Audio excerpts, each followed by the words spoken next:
In this video, we're going to show how you can take different materials in iMachining and show how the feeds and speeds and stepovers are adjusted between them. So the first thing we're going to do is we're going to work on this ledge right here.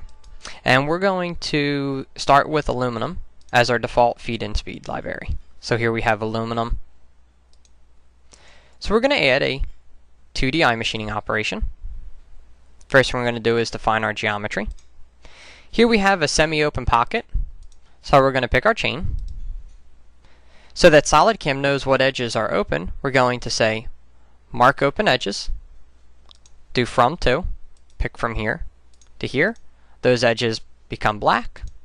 They're now open edges. We'll define our depth off of the floor here. We can see it's 850. And we'll call this ledge 2. We'll go select our tool. Here we have a 1/2 inch end mill with 4 flutes set up. We'll talk about how 4 flutes can actually work with aluminum very well in switching between materials after we're done with the presentation. So let's move to our technology wizard. We're working on level 4. What we see here is we have a programmed RPM of 6,000, 98 inches a minute, with a 75,000 step over. If we calculate and simulate the toolpath, here we see the iMachining toolpath, clearing that ledge off with a cycle time of 11 minutes. Now, what happens if we wanted to change this material to cut, let's say, stainless? So we go back to our cam part, and we scroll through our list. You can see in our list we have 78 default feeds and speeds. We want to go to, let's pick stainless steel, hit OK. You can see it now wants us to pick which operations we want to be updated. We want to update that roughing ledge. Tells us we need to edit the operation.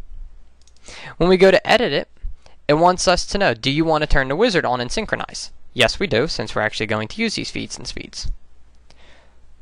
When we now go to our technology wizard, let's look at what we have.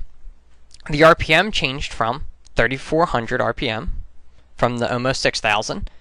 And the feed rate went down to 66 inches a minute. And we also see that the step over changed.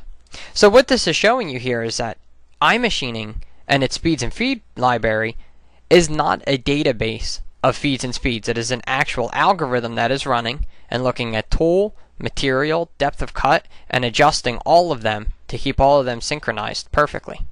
If we calculate this toolpath and go to our simulation, and we play through it, now we see when we move to stainless steel, we now have a 26-second cycle time. As I talked about earlier in the video, we used a 4-flute end mill. Generally, most customers using or cutting aluminum are generally using 2-flute and 3-flute end mills. Generally, this is done because in aluminum you can overload your chip load to very high amounts. So in standard steel, with a 1/2 inch end mill, we'd generally be running around, let's say, a 3 to 3.5 thou chip load. When it comes to aluminum, we can overload the chip thickness all the way up to like 6, 7, 8 thousandths. But when we do that, we need to have chip evacuation. So this is generally why in aluminum we're using 2 and 3-flute end mills.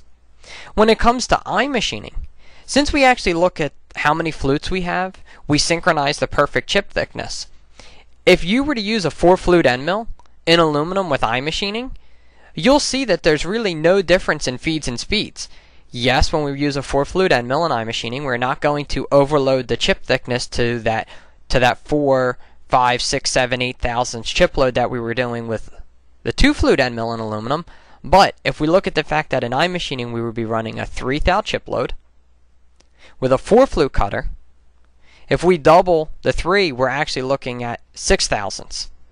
So when you do the comparison between 2 flutes and 4 flutes, with iMachining, since we're controlling everything, your cycle times really aren't going to change by going from 2-flute to 4 flutes. So for customers that change materials a lot, cutting steel and aluminum, if you invest in 4-flute carbide end mills, you'll have great cycle times and great compatibility to switch between aluminum and steels very easily.